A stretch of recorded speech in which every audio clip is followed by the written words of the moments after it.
Professor प्रशांत दत्त महालनोबिस के बारे में हम सभी अच्छी तरह जानते हैं।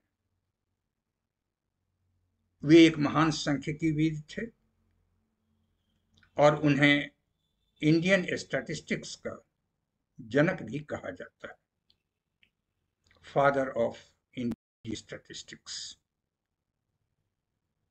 भारत की द्वितीय पंचवर्षीय योजना का मॉडल तैयार करने में उनकी महत्वपूर्ण भूमिका रही थी। उनके अनेक योगदानों में से कुछ योगदान, जैसे भारत में लार्ज स्केल सैंपल सर्वे की शुरुआत,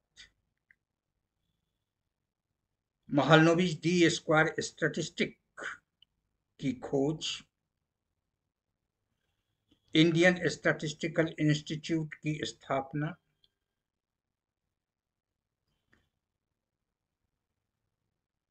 संख्या जैसे अंतरराष्ट्रीय जर्नल के प्रकाशन की शुरुआत और उसका संपादन काफी महत्वपूर्ण है। उनके जन्म दिवस 29 जून को प्रत्येक वर्ष हम राष्ट्रीय सांख्यिकी दिवस के रूप में मनाते हैं, नेशनल स्टैटिस्टिक्स डे।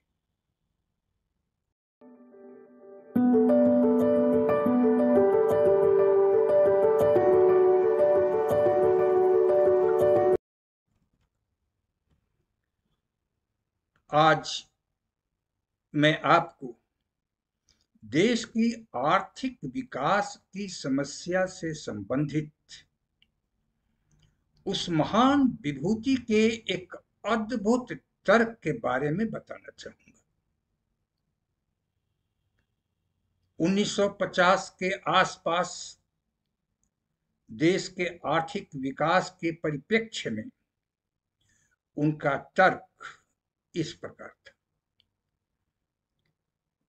जरा ध्यान से सुनेंगे। भारत की जनसंख्या प्रतिवर्ष 70 लाख व्यक्तियों के दर से बढ़ रही है। इसके लिए अगले 5 वर्षों में अतिरिक्त 1 करोड़ 50 लाख अनाज की आवश्यकता होगी।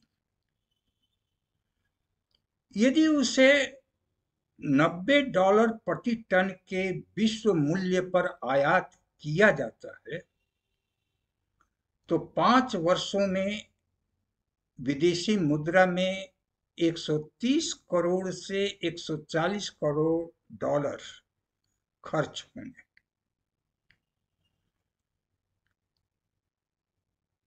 उनका कहना था कि 1 करोड़ 50 लाख टन अनाज उपजाने के लिए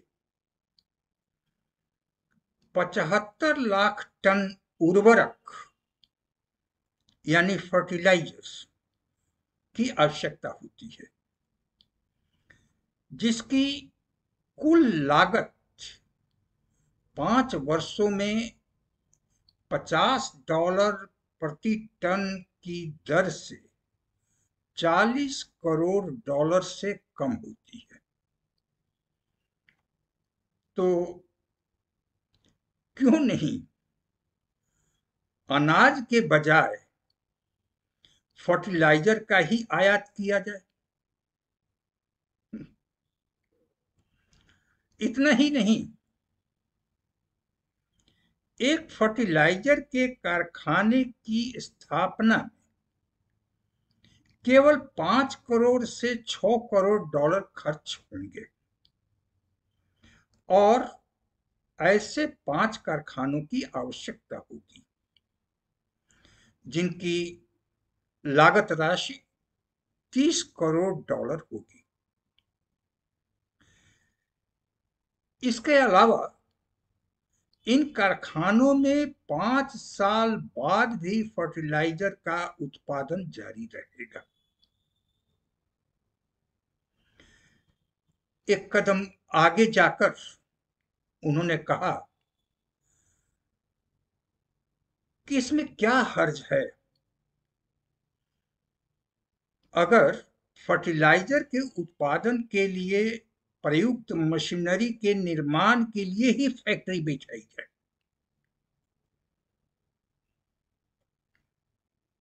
इसके लिए 5 से 6 करोड़ डॉलर की आवश्यकता होगी और वह सिर्फ एक बार।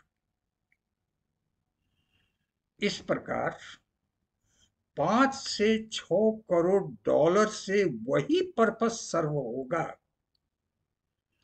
जो 30 करोड़ या 40 करोड़ या 140 करोड़ डॉलर से होगा।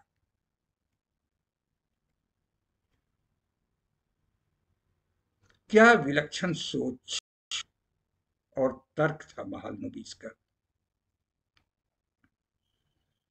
हालांकि कुछ अर्थशास्त्रियों का यह मानना था